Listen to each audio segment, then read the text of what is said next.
All right, it's opening day of the 2026 turkey season in Tennessee. So there's turkeys around.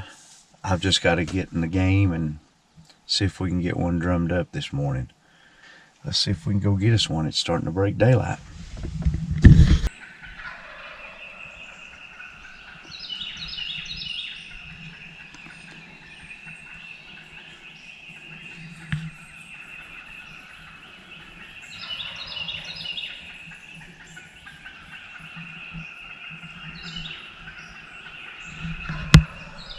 I can't get past these hens.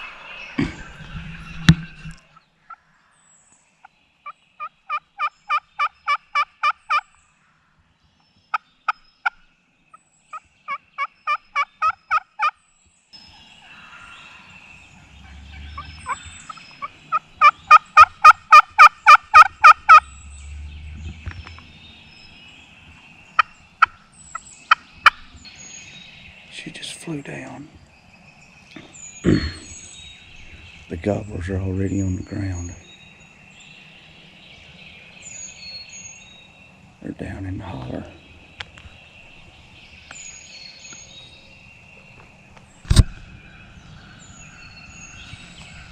Okay. This is pretty stupid, but I'm doing it for educational purposes. Sounded like there was at least one big Longbeard and maybe 2 or 3 younger ones gobbling. There was hens with them. Well, I could see the hens. I just watched them fly, and they went toward that field. I made one more call just to let the toms know that there's still one hen over here. Now I'm going to be quiet. Once the hens start leaving, if the toms will start firing up again, I'll still be right in this area. I might find me a better setup, get comfortable, and just wait. The plan, anyway, is that they'll make their way back looking for the one hen that didn't fly to the field. So that's the plan. We'll see how it goes.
Alright, well, it is 9:17. So it's been a 2-hour ordeal, basically. It sounded like they were pretty close to the property line, so I was going to get set back about 50 yards and see if they would move through, and on my way down, I walked right up on them, probably just over that hump. They were probably gobbling within 30 yards. But really right now, the way the property line plays, only thing I can do is go up or back out toward the truck. So there's plenty of hunting left to do. Anyway, I'll give me a game plan, and when I do, you'll know it.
it was thick where I shot.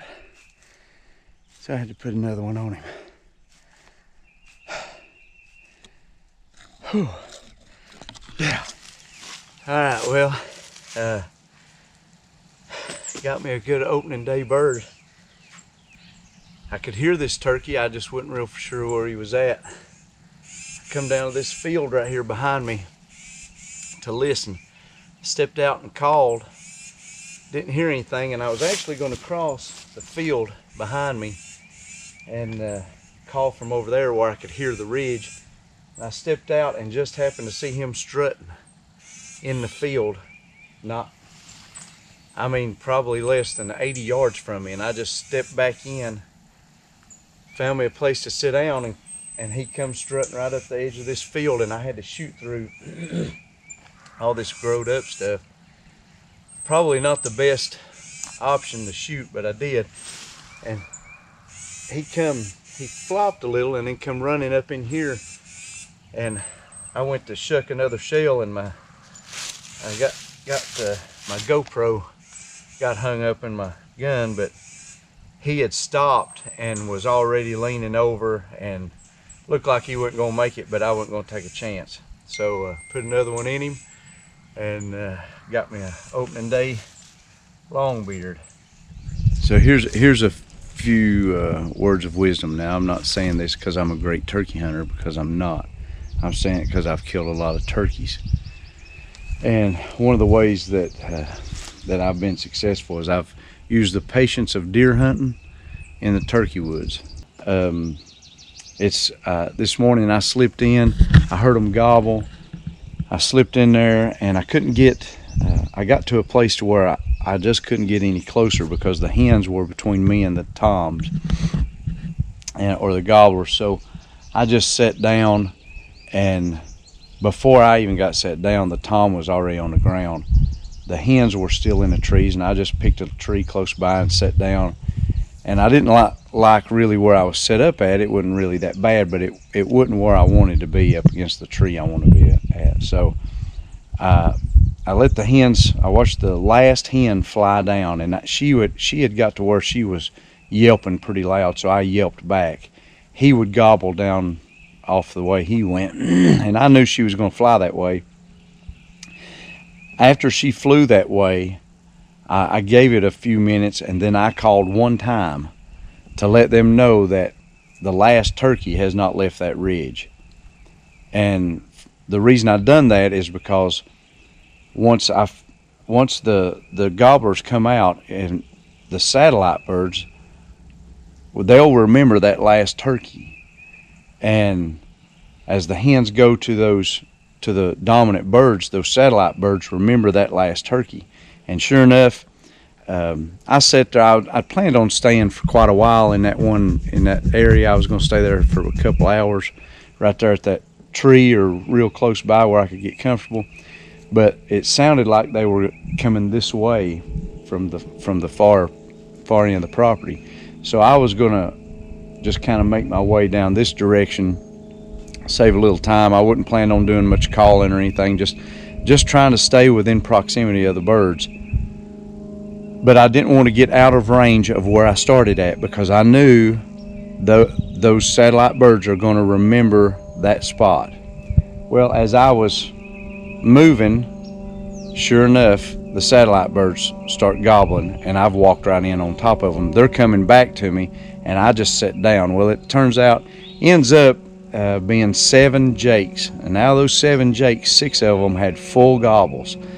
5 of them had big blue. There was a group of 5 and a group of 2, and then one hen that meandered around. But the group of 5 were, they were big birds, probably 18-pound jakes, little beards, but big heads, red, white, blue, the whole 9 yards. They would gobble. And so I guess that was the satellite birds, and they finally moved on. It took a couple hours, but I finally waited them out, and they moved on. And I could hear this bird. I didn't know where he was at, even though I was well within 150, 200 yards of him the last time he gobbled. I had no idea where he was at. I thought he was this direction. I was expecting him to be out way over in that field somewhere strutting or whatever. But so I once I got stood up and got my feet back under me, I made my way down to this field edge, which was only 75 yards from where I had been sitting there watching the jakes. And I stepped out right up there, probably 75 yards, not even 75 yards, more like 50 yards. I stepped out and I saw him strutting right down through here.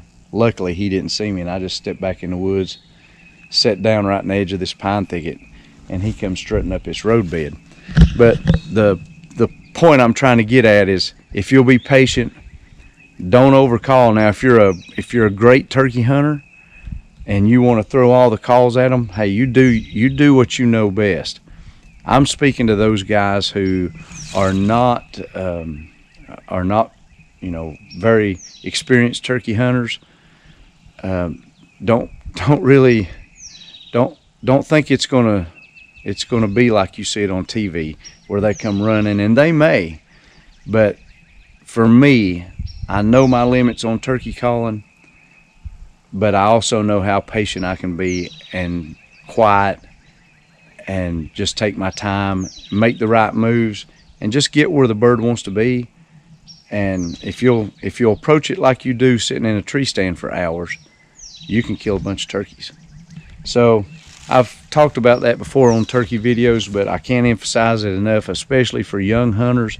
Don't get discouraged on at turkey hunting just because they gobble on the tree, they gobble, fly down, you don't hear nothing, and you're eating breakfast by 8:30.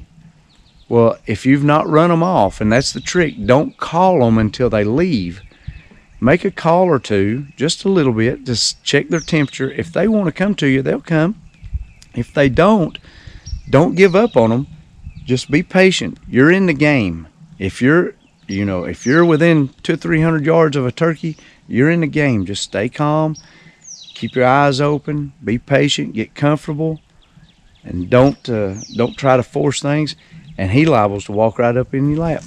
All right, enough of jabbering from the Sasquatch Boogie Man. Opening day success. So I hope you enjoy this video.